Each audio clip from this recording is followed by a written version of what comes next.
Thank you, bye-bye. Nakakatuwa lang. Ang bait ng customer ko. Kasi nagkamali siya ng tower. Sabi ko, wait me. Tapos sabi niya sa akin, don't worry, I'm waiting you. I wait you here. Sabi sa akin ganun. Kasi sabi ko, wait lang. Kasi nga mali nga yung tower eh. Kaya sabi ko, wait lang. Sabi niya, huwag daw akong magmadali. Nakakatuwa rin yung mga gantong customer paminsan-minsan.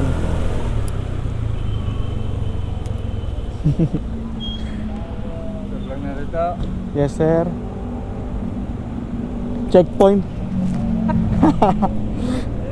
Malapit na siguro mahuli mga yun. Thank you, sir.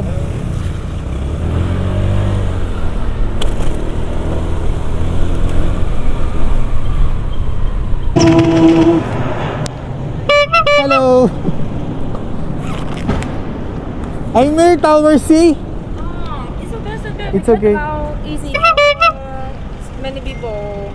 I'm trying to call you, but your phone? Yeah, because you know. No signal? Can have not network. Yes, network. Kasi your phone is coverage area. Yeah. Because I'm trying to call you and I wish ask. Yeah, I'm now. What is your tower? So many people cannot call me when I'm. It's okay. 2,165. Okay. Yeah. Thank you. Thank you. Thank you, bye-bye. Good luck to you. And you too. Bait naman ng customer ko na yun. I-explain pa siya sa akin. Sa totoo lang mga ka-hyper, sobrang bait ng client ko na yun. Kasi hindi ko kasi na-record yung conversation namin nung una eh.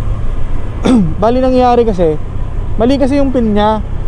Nasa kabilang tower. Ngayon, dito pala siya sa C1. So hindi ko siya makontak, hindi ko siya matawagan. So tinetext ko siya kung nasan siya. Tapos nandito na ako, sinasabi ko, hindi ko siya makakontak, hindi ko siya matawagan. Hindi rin naman siya nagre-reply. Kasi wala daw siyang load. Tapos nung sabi ko papunta na ako, tapos sabi niya sa akin, wag daw ako magmadali, okay lang daw, antayin na daw ako. Tapos hanggang sa yun, hanggang sa pagdating ko dyan, yun, nanghihingi siya ng pasensya. Kahit di kami magkaintindihan at nahihirapan kami pareho mag-English, pinipilit namin magkaintindi ang dalawa. Nakakatuwa lang, no?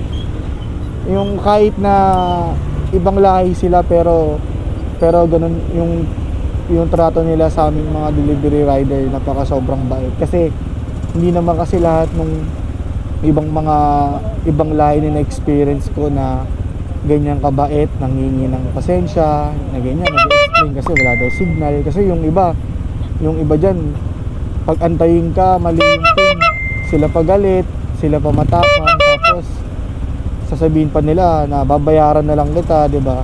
Hindi sila marunong manghingi ng sorry, ganito ganyan. Yung ibubungad na kasi na babayaran na lang kita. Parang alam mo yun, yung ang dating parang lahat na lang ng bagay, parang pera-pera na lang. Parang sa pera-pera na lang umiikot. Ako based on my experience lang, kasi dati experience ko maghintay ako ng 1 hour. 1 hour sabi lang sa akin, babayaran kita. Kung magkano man yung paghihintay mo sa akin. Ginanon ako. Imbis na mag-sorry, ganyan. Kasi hindi rin nagre-reply, hindi rin sumasagot. Tapos, unang bayad sa akin, ganun.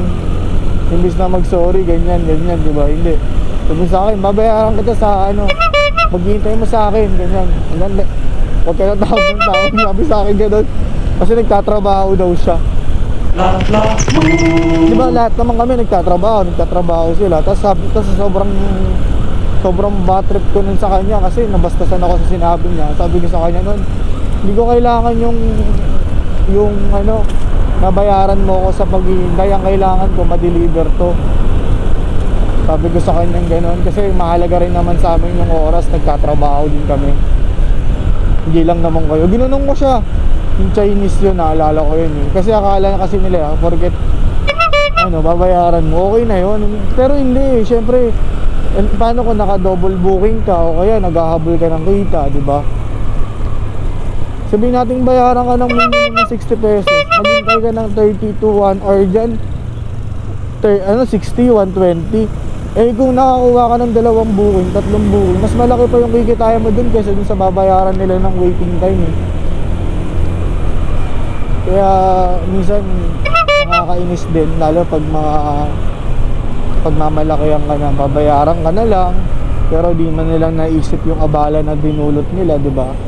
Siyempre, obligasyon nyo yan eh, nag-order kayo via online.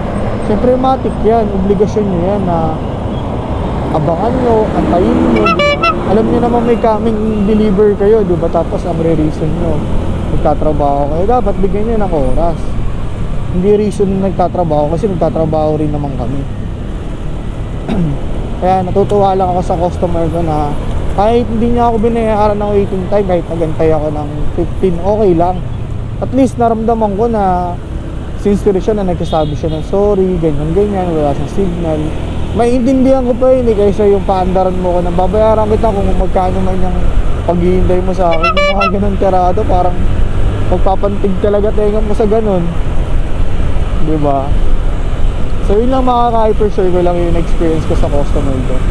Bait pa ni Mama, take note, tsaka medyo maganda pa si Ma'am. Maganda na lang, wag na natin lagyan ng medyo maganda na. Yun lang, makaka-hyper.